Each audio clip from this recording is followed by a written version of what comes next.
Assalamualaikum warahmatullahi wabarakatuh. Teman-teman, selamat berjumpa lagi dengan saya, Tata Sumitra Wirasasmita, sang pembelajar kehidupan sepanjang masa. Berbahagia sekali bisa berjumpa lagi dengan teman-teman.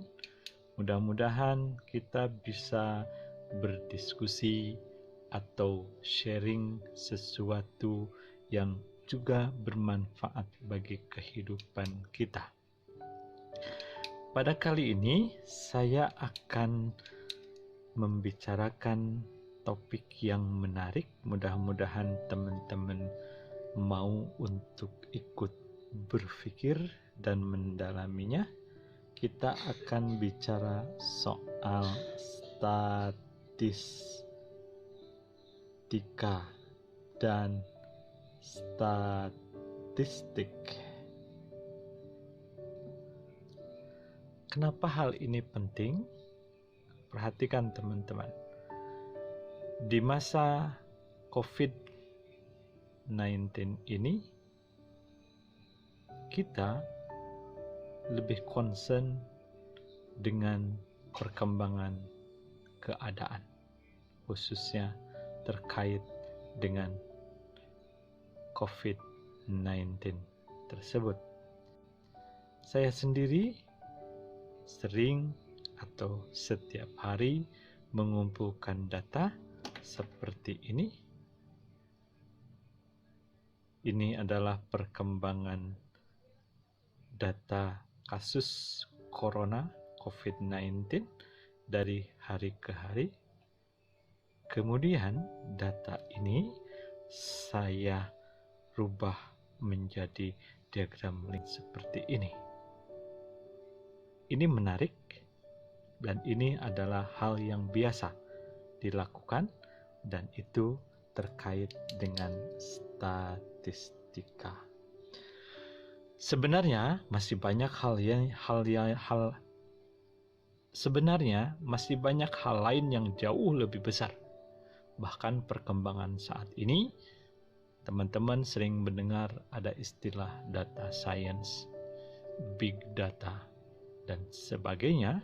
Itu merupakan konteks yang lebih luas dari statistika.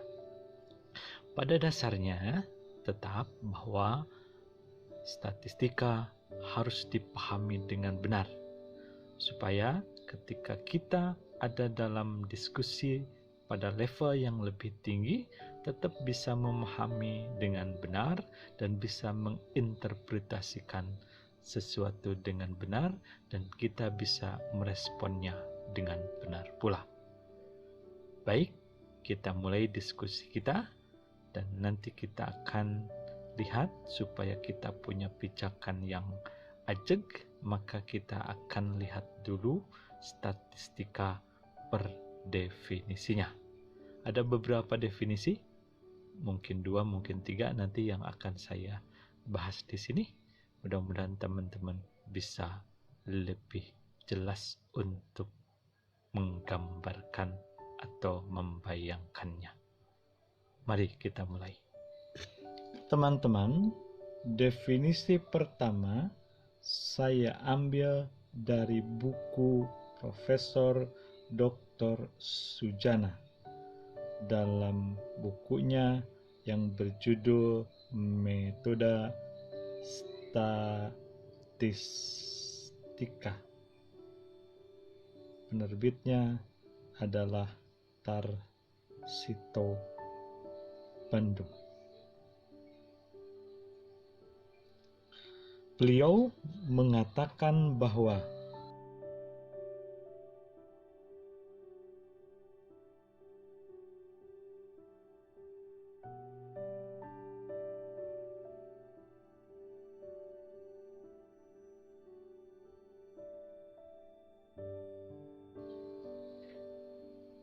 statistika adalah pengetahuan yang berhubungan dengan data. Ingat, jadi dia merupakan pengetahuan. berhubungan dengan satu, cara-cara pengumpulan. Jadi kita tulis poin pentingnya dari definisi ini. Satu, tahapannya ya, pengumpulan. Yang kedua, pengolahan.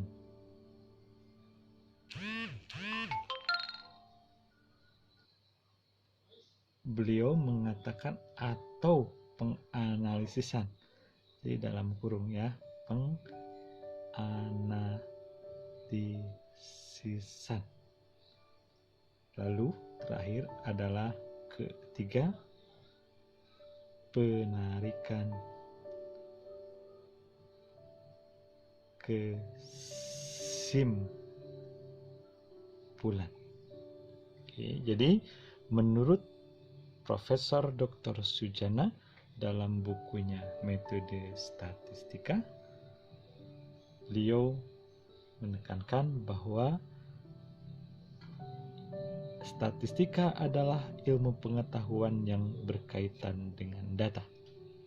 Kemudian tahapannya ada pengumpulan data, ada pengolahan atau penganalisisan, dan terakhir ada penarikan kesimpulan. Definisi yang kedua diambil dari buku yang dikarang oleh Richard A. Johnson dan Gowri K. Bhattacharya dalam bukunya Statistics yang diterbitkan oleh John Wiley and Sons. Mereka mendefinisikan statistika sebagai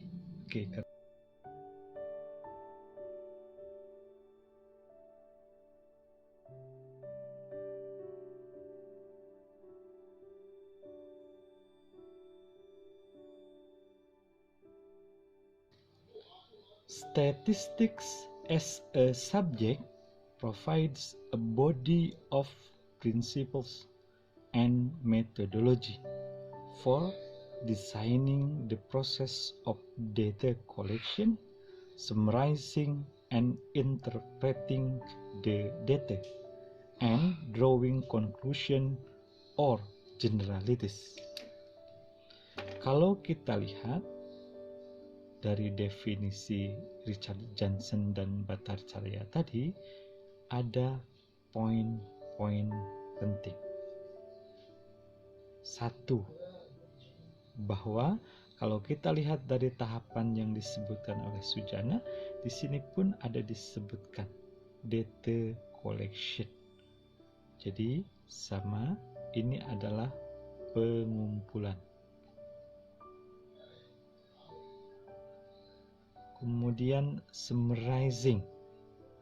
Summarizing ini setara dengan proses mensummarikan data adalah proses pengolahan data.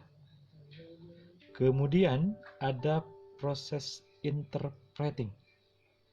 Interpreting biasanya dimulai dengan proses untuk menginterpretasikan itu. Mereka akan melakukan penyajian dan hasil interpretasi ini sebagai bahan untuk drawing conclusion atau penarikan kesimpulan. Nah, kalau kita lihat ada hal yang lebih penting lagi yang diungkapkan oleh Johnson dan Bhattacharya ini. Ada satu proses yang tidak disebutkan oleh Profesor Sujana, yaitu designing. Kalau kita bicara designing, berarti ada dalam proses perancangan atau perencanaan. Perencanaan apa? Tentunya merancang data-data apa yang harus dicari atau dibutuhkan. Ini biasanya kaitan dengan topik ataupun tema penelitian yang dilakukan. Karena penelitian biasanya memiliki pertanyaan penelitian atau hipotesis penelitian yang harus dibuktikan, maka data yang dicari atau dikumpulkan harus diyakinkan sejak awal akan dapat menjawab pertanyaan penelitian tersebut. Nah, kalau kita lihat dulu dari dua definisi ini, maka dalam prosesnya atau tahapannya berarti statistika itu satu, melakukan perancangan. Perancangan itu berarti dari proses awal sebelum data dikumpulkan. Yang kedua, ada proses pengumpulan, collection. Ketiga, ada proses pengolahan. Keempat, ada proses penyajian. Kelima, ada proses penganalisisan. Perlu saya beri garis bawah bahwa orang ada yang membedakan antara pengolahan dengan penganalisisan. Jadi kalau penganalisisan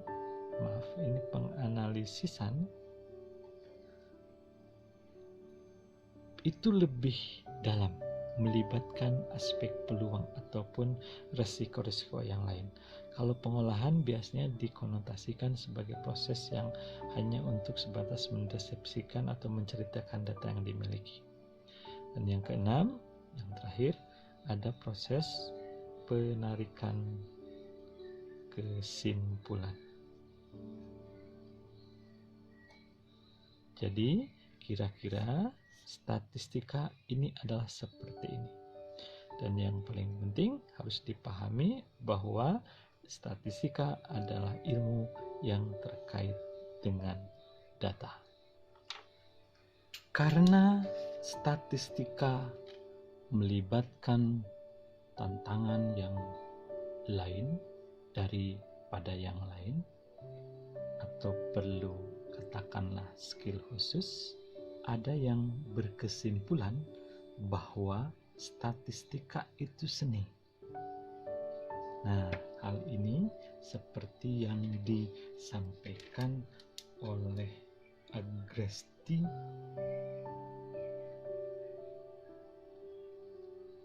Franklin dalam bukunya Statistics,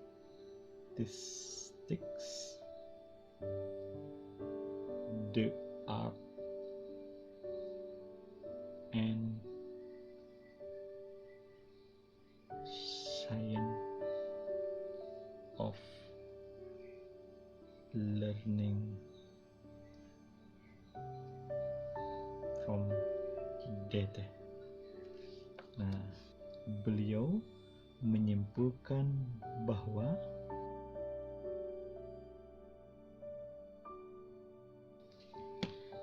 beliau mendefinisikan statistika sesuai dengan judul bukunya sebagai The Art and Science of Learning from Data. Banyak sebenarnya definisi lain. Ada juga yang mendefinisikan bahwa statistik is a science and arts to make decision in the face of uncertainty. Jadi bahwa statistika itu adalah ilmu dan seni membuat keputusan ketika kita berhadapan dengan kondisi yang tidak pasti. Jika teman-teman sudah mempelajari statistika lebih dalam dan lebih lanjut, karena pada akhirnya kita akan selalu berhadapan dan mengolah data. Data itu sendiri banyak mengandung ketidakpastian dari sisi jumlah data yang bisa di-cover dari keseluruhan data yang seharusnya ada, seperti yang kita kemarin diskusikan antara parameter dan statistik dan seterusnya. Dan juga kita terkadang harus bisa dalam data itu nanti, data ini dipakai untuk memprediksi ataupun memperkirakan apa yang bisa terjadi ke depan berdasarkan pola perilaku data yang ada. Tapi terlalu jauh, biar nanti dibuktikan apabila teman-teman sudah semakin jauh belajar statistika, bisa melihat bahwa memang statistika itu banyak seni, ataupun kita harus mampu melihat dan mengambil keputusan yang tepat. Nah, itulah nanti seninya di sana. Sekali lagi, seninya kenapa? Karena seninya adalah kita berhadapan dengan kondisi bahwa kita harus membuat suatu keputusan tertentu. Terkadang data yang kita miliki tidak begitu banyak atau terbatas. Nah, dari pembicaraan kita tadi, dari definisi yang sudah kita diskusikan, kesimpulan yang harus kita ambil bahwa statistika terkait atau merupakan ilmu yang mempelajari data. Jadi statistika itu adalah ilmunya. Nah, sekarang statistik adalah objek dari statistika sebagai ilmu. Jadi antara statistika memiliki statistik hubungan yang begitu erat. Jadi statistika adalah yang mempelajari statistik. Nah, sekarang jadi pertanyaan berikutnya adalah, apa itu statistik? Mari kita jelaskan berikut ini.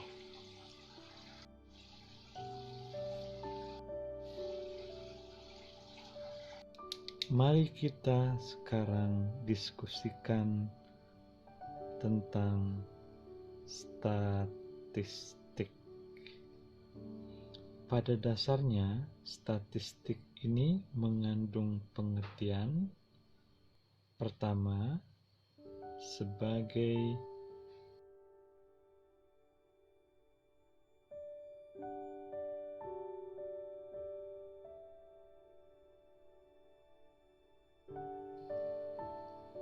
jadi kalau saya memiliki katakanlah kumpulan data sebagai berikut.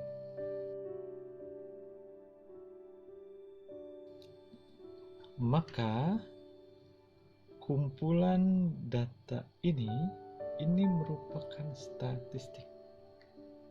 Statistik apa?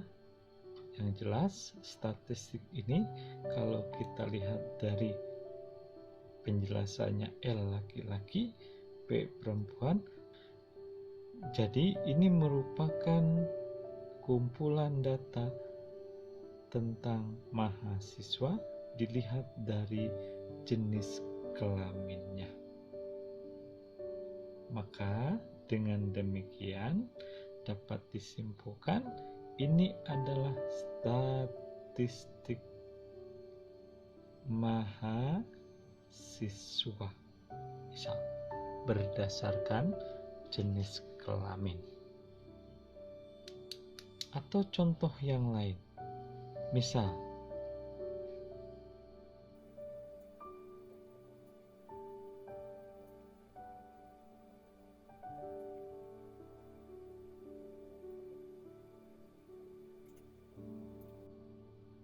ada kumpulan angka-angka sebagai berikut dengan keterangan nilai UAS statistika. Berarti ini disebut sebagai statistik statistik nilai puas mahasiswa, dan seterusnya. Sekali lagi bahwa pengertian statistik yang pertama merupakan kumpulan data, baik berupa bilangan ataupun non-bilangan, yang disajikan dalam teknik penyajian tertentu dan menggambarkan suatu permasalahan atau fenomena. Nah, yang dimaksud dengan penyajian ini dikatakan, taruhlah ini adalah data yang belum kita olah, masih data mentah, berserakan, belum kita sajikan dalam bentuk penyajian yang lebih spesifik. Misalnya bisa jadi dalam tabel. Kalau tabel kan nanti bisa dirubah menjadi sini jenis kelamin, ini jumlah,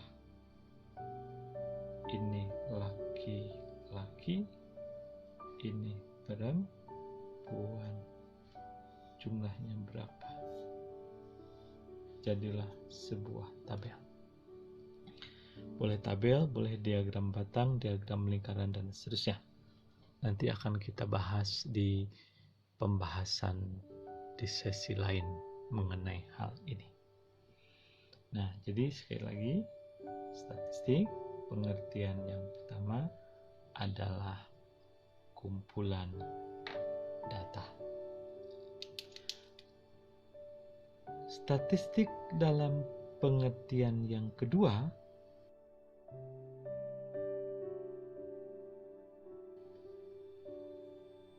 nilai atau ukuran yang diperoleh dari menghitung unit sampel. Pengertiannya boleh menghitung atau mengukur. Misal, saya memiliki data nilai berat badan mahasiswa sebagai berikut.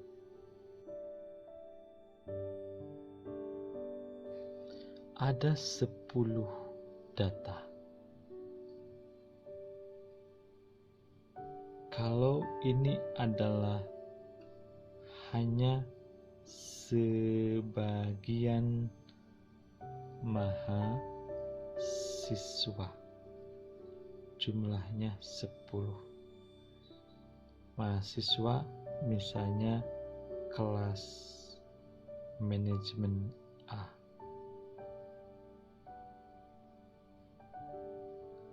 Padahal kelas manajemen A itu jumlah siswa sebenarnya ada 55 orang. Berarti apa? Berarti ini hanya sebagian dari 50 ini. Nah, nilai atau ukuran seperti apa yang diperoleh? Misal, kita ambil rata berat badannya. Kalau nilai ini kita jumlahkan, 75 tambah 60 tambah 55 dan sebagainya, maka dengan menggunakan rumus ini, katakanlah X bar sama dengan sigma Xi per N. Ini adalah total nilainya adalah 620 dibagi jumlah datanya adalah 10, berarti rata-ratanya adalah 62,0. Jadi inilah yang disebut dengan statistik dalam pemahaman kedua, yaitu nilai atau ukuran yang diperoleh dari hasil menghitung atau mengukur unit di dalam sampel. Ingat, karena dia dari sampel, maka kita sebut ini adalah sebagai statistik.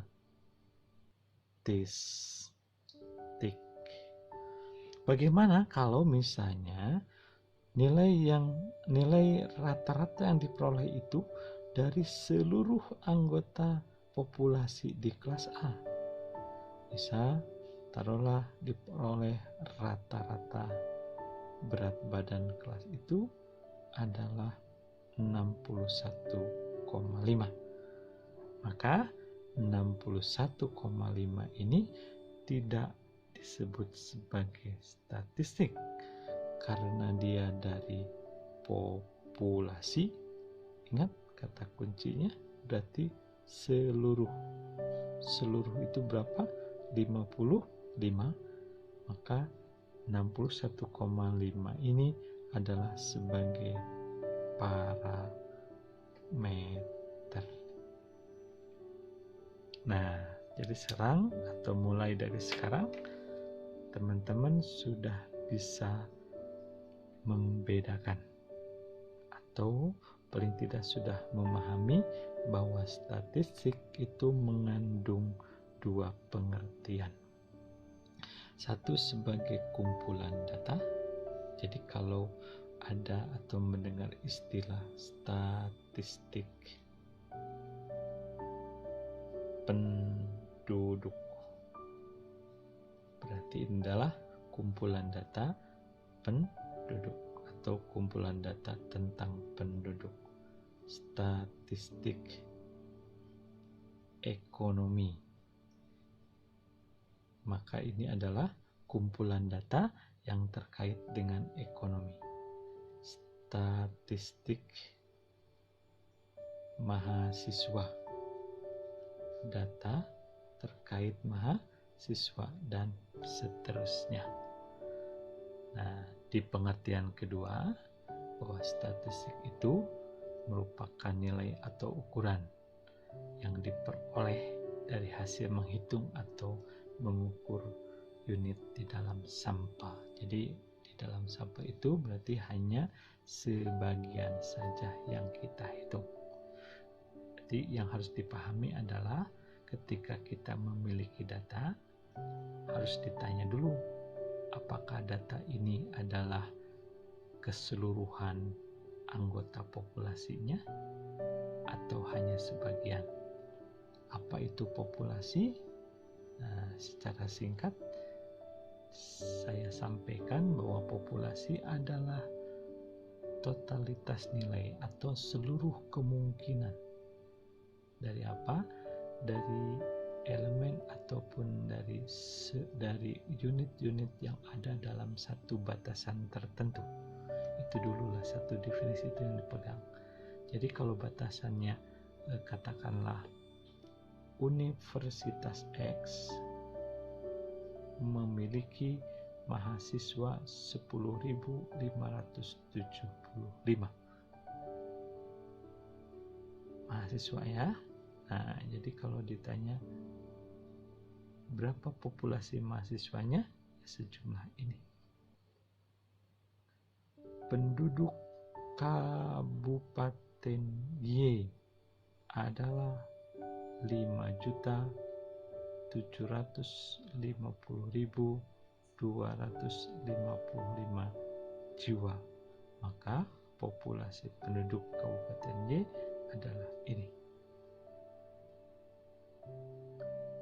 Nah, kalau ada penelitian di mana? Di universitas ini, katakanlah ya, universitas ini, dan data dikumpulkan berdasarkan unit observasinya mahasiswa, kemudian semua bisa dihitung atau diukur atau ditanya seluruh 10.575 ini, maka apapun bentuk ataupun jenis yang dihitung, maka nilai yang diperoleh, nilai atau ukuran yang keluarnya itu adalah parameter.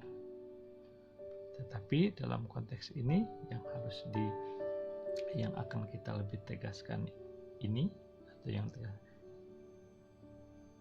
Tapi Tapi dalam konteks ini yang akan kita tegaskan lagi adalah dalam kondisi hanya sebagian. Jadi tidak 10.575 yang dikumpulkan datanya. Misal hanya 350 mahasiswa saja. Maka nilai atau ukuran yang diperoleh sekarang kita sebut sebagai statistik.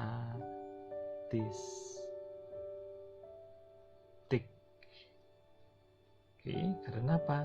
Karena hanya sebagian saja, tidak seluruhnya.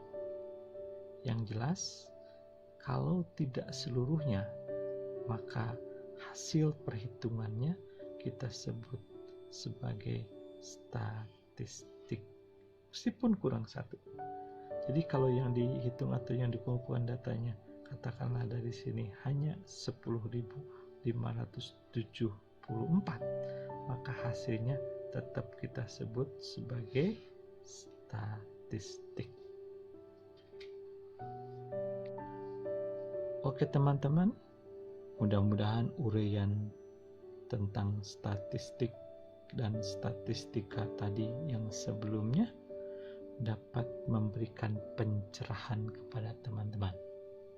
Jadi, paling tidak di akhir ini sudah bisa membedakan apa yang dimaksud dengan statistika, apa yang dimaksud dengan statistik.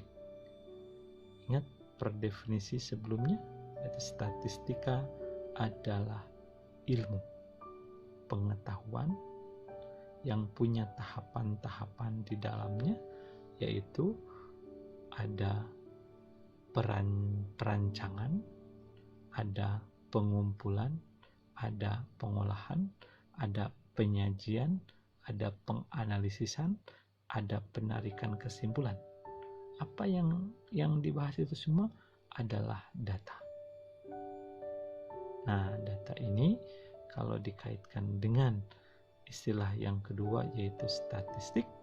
Statistik ada dua pengertian, satu sebagai kumpulan data, yang kedua sebagai nilai atau ukuran yang diperoleh dari sampel.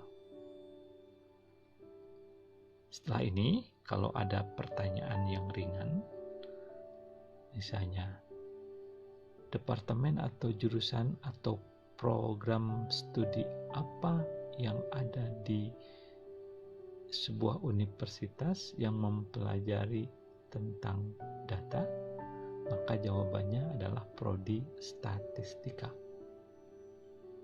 Kalau ditanyakan data yang menerangkan tentang ekonomi, jawabannya adalah statistik ekonomi. Jadi mulai sekarang jangan tertukar lagi kalau berbicara statistik atau statistika, karena memiliki arti atau maksud yang berbeda. Oke teman-teman, sekali lagi mudah-mudahan bermanfaat, mudah-mudahan bisa mencerahkan teman-teman. Kalau memang bermanfaat, silakan untuk terus diajarkan kepada yang lain, disebarkan kepada yang lain. Kita saling berbagi dan menyebarkan kebaikan berupa ilmu. Mudah-mudahan ilmu itu akan lebih memintarkan kita. Sampai jumpa di sesi yang lain dengan bahasan yang lain, dan tetap menarik dan tetap yakin bahwa statistika itu mudah. Wassalamualaikum warahmatullahi wabarakatuh.